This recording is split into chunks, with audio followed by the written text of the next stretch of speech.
Hi hi hello hello hi అండి అందరికీ. ఈరోజు నేను ముద్దపప్పు చేయబోతున్నాను.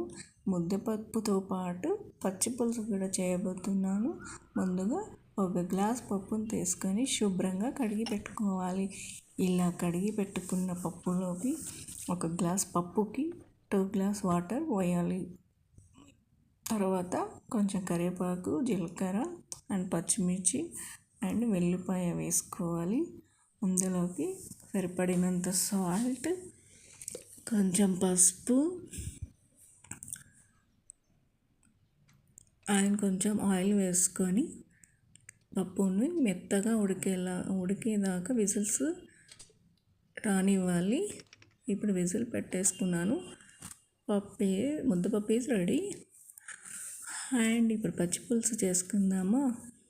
పచ్చి పులుసుకి కావాల్సిన ఇంగ్రీడియంట్స్ అండ్ ముందుగా కాల్చి పెట్టుకున్న పచ్చిమిర్చి, ముందుగా నానబెట్టుకున్న చింతపండు పులుసు అండ్ వెల్లుల్లి, పచ్చిమిర్చి.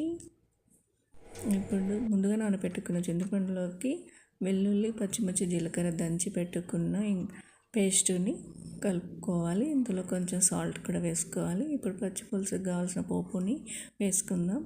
ఆయిల్, జీలకర్ర, ఆవాలు, కరివేపాకు, కొంచెం పసుపు వేసుకొని పచ్చి పులుసులో కావాల్సిన పోపు రెడీ. అంతేనండి, ముద్దపప్పు పచ్చి పులుసు ఈజ్ రెడీ. మీకు ఈ ఛానల్ నచ్చినట్టయితే లైక్ చేయండి, షేర్ చేయండి, సబ్స్క్రైబ్ చేయండి. Thank you watching.